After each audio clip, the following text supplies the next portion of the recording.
Y vamos a hacer de estos problemas propuestos durante la clase de hoy el primero que planteo, ¿vale? El primero que os planteo es un problema que es de la convocatoria pasada. Y me decía que el agua fluorada, para prevenir la caries dental, contiene 1 parte por millón de iones flúor. Y me dice, si tenemos un agua dura en la que existe una concentración de iones calcio de 1 por 10 elevado a menos 4 molar, me pregunta si se forma precipitado en el proceso de fluoración, ¿vale? Entonces este problema es parecido al que acabamos de plantear, ¿no? Y luego tiene un apartado B que dice que si añadimos una concentración de ácido fluorhídrico, ¿qué ocurrirá? ¿Cuánto valdrá la solubilidad? Es decir, es un problema de ion común. Vamos entonces a plantear el problema. ¿Cómo planteamos este problema? Bueno, primero tenemos que saber este tema de partes por millón, porque estamos muy acostumbrados a trabajar con molaridad, con tanto por ciento en masa, pero las partes por millón a veces pues no nos resultan tan intuitivas o tan familiares. ¿Cómo se define la parte por millón? Pues es una unidad de concentración y se define como los miligramos de soluto entre el volumen en litros de disolución, ¿vale? ¿Qué quiere decir esto? Pues que no es molaridad exactamente, ni es una fórmula distinta. Es cuántos miligramos de soluto tenemos por cada litro de disolución. Otra de las cosas que me dice aquí, o de la que me habla esto, es que tenemos un agua dura. ¿Qué es el agua dura? Pues eso también es algo que deberíamos saber. El agua dura es aquella que contiene un alto nivel de magnesio y calcio fundamentalmente, de otros minerales también, pero de magnesio y calcio fundamentalmente. Por eso, cuando en el enunciado me habla de que tenemos un agua dura y en la que existe una concentración, vale, pues el agua dura precisamente es un agua que contiene altas concentraciones de iones calcio, ¿vale? Particularmente, de otros metales también, pero de iones calcio particularmente. Bueno, pues con estas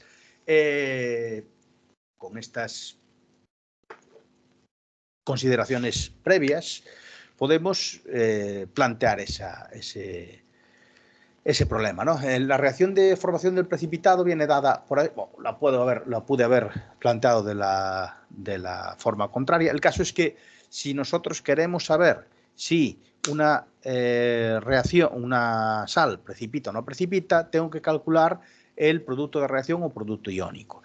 Y como vimos en el problema anterior, el producto iónico se define como el producto de los iones en disolución elevados a su coeficiente estequiométrico. Como el fluoruro de calcio está formado por 2 iones flúor y un ion calcio, el valor de Q será concentración de iones flúor elevados a 2, porque es el coeficiente estequiométrico que tiene el flúor, por concentración de iones calcio elevado a 1, que es el coeficiente que tiene aquí el ion calcio. Vale, ¿cuánto vale la concentración de iones flúor? Pues la concentración de iones flúor, el enunciado del problema, me lo da en partes por millón. ¿Y qué dijimos?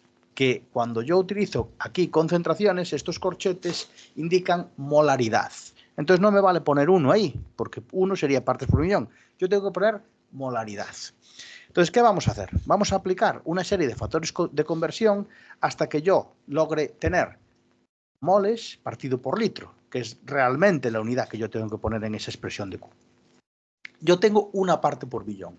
Y dijimos al principio, 1 parte por billón es 1 miligramo por volumen o por litro de disolución. ¿Qué voy a hacer? Pues yo quiero llegar a moles. Voy a aplicar un primer factor de conversión que me transforme miligramos en gramos. Es decir, que aquí estos miligramos van a desaparecer y los voy a transformar en gramos. Pero todavía no tengo lo que quiero. Yo lo que quiero es tener moles. Entonces, ¿qué voy a hacer? Pues voy a aplicar un factor de conversión que haga que se vayan los gramos y que me aparezcan moles, ¿vale? Y eso lo hago en base al peso atómico del flúor. El peso atómico del flúor es 19 y entonces un mol de flúor tiene un peso de 19 gramos. Con lo cual, aquí la unidad que me queda es lo que yo no fui capaz de tachar, moles de flúor entre volumen en litros de disolución, que son precisamente las unidades a las que equivale la molaridad. Entonces, después de aplicar ese factor de conversión, 1 parte por millón de iones flúor equivale a 5,26 por 10 elevado a menos 5 molar. que ese valor será el que yo sustituya aquí, concentración de iones flúor. Y ahora, ¿cuál es la concentración de iones calcio? Que es lo que me falta aquí para poder calcular Q y luego compararlo con Kps.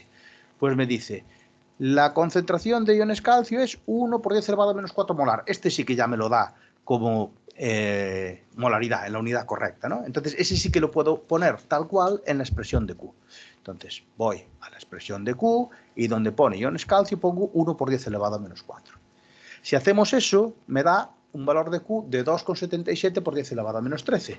¿Y cuál era el criterio para determinar si una sal precipitaba o no? Una sal precipita siempre y cuando el valor de Q sea mayor que el valor de Kps. En este caso, Q me da 2,77 por 10 elevado a menos 13. Y el valor de Kps estaba en la línea de datos del problema. En la línea de datos del problema aparecía Ks del fluoruro de calcio 4 por 10 elevado a menos 11. Es decir, que Kps es mayor que Q.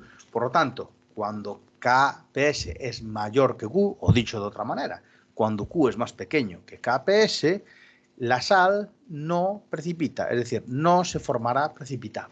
Con lo cual tenemos que contestar que no se formaría precipitado en base a que no hay un valor, o no tenemos un valor de Q, de producto de reacción, mayor que el valor de Kps. Bien, lo siguiente que me dice es que qué pasaría si yo añadiera ácido fluorhídrico, ¿vale? Y entonces, ¿qué pasa si añadimos ácido fluorhídrico? Vamos a ver qué carácter tiene el ácido fluorhídrico. Y eso lo vamos a deducir un poco de los datos que me dan aquí. Me dan K-A del ácido fluorhídrico. Pues si me dan K-A del ácido fluorhídrico, me están diciendo, o de manera implícita, me están indicando que yo el ácido fluorhídrico lo considere como ácido débil. Y los ácidos débiles son ácidos en los que la mezcla con agua provoca el establecimiento de un equilibrio. Por eso aquí el ácido fluorhídrico lo tengo escrito como un equilibrio de iones flúor e iones y protones, ¿no? Iones hidrógeno, H+. Las tablas de equilibrio, aunque ya hablaremos en la correspondiente resolución de los problemas de ácidos débiles, las tablas de equilibrio para un ácido débil siempre tienen la misma forma, ¿vale? Un ácido débil se disocia en sus dos iones y, de manera parecida como pasaba en los problemas de equilibrio que realizamos, la concentración de productos es C sub 0, concentración inicial del ácido por 1 menos alfa, y la concentración de productos es C sub 0 por alfa. De tal manera que la constante de equilibrio o constante de acidez del ácido fluorhídrico será producto de las concentraciones de productos elevados a sus coeficientes, es decir, C sub 0 por alfa por C sub 0 por alfa, entre la concentración de reactivos, que es la concentración inicial de ese ácido, que es C sub 0 por 1 menos alfa, y que operando ahí las C sub 0 se van y queda C sub 0 por alfa al cuadrado partido por 1 menos alfa. Bien, ¿qué vamos a asumir aquí? Pues vamos a asumir, para simplificar los cálculos, que alfa es una cantidad muy pequeña, y entonces que si yo resto 1 menos alfa me dará 0,999. Bueno, que lo que me va a complicar los cálculos, considerar que no es una cantidad muy pequeña, es lo suficientemente grande como para que la aproximación hecha merezca la pena, ¿no? Es decir, que merece la pena hacer la aproximación porque lo que me voy a equivocar es lo suficientemente pequeño como para que la simplificación del cálculo me permita poder hacerlo mejor de manera aproximada que no de manera exacta.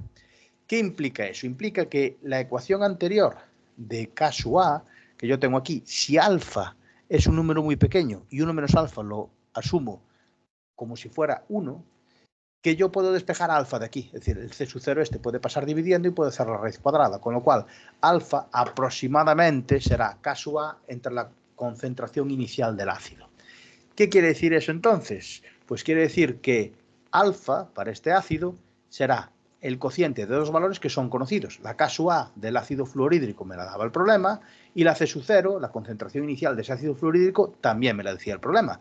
Es decir, si os fijáis, si volvemos otra vez al enunciado, me decía que la concentración del ácido fluorhídrico es 1 por 10 elevado a menos 2 y la K sub A del ácido fluorhídrico es un valor conocido. Entonces, si yo tengo esos dos valores, alfa es inmediato de hacer la sustitución aquí. Es decir, que yo tendré que alfa me da 0,256, un valor sin unidades y que tiene el significado de que el 25,6% del ácido fluorhídrico que yo introduje inicialmente en esa disolución va a estar disociado. Bien, ¿y cuánto vale la concentración de iones flúor? Que es lo que a mí en realidad me interesa. La concentración de iones flúor, si yo vuelvo a la tabla de equilibrio, podemos ver que es C sub 0 por alfa. C sub 0 yo lo sabía, era 1 por 10 elevado a menos 2 y alfa lo acabo de calcular, 0,256. Entonces la concentración de iones flúor, en este caso, en esta situación, será 2,56 por 10 elevado a menos 3. Vale, la pregunta sigue siendo si la sal precipita o no. Y ahora esto se trata de un efecto ion común, como el que vimos en un problema anterior.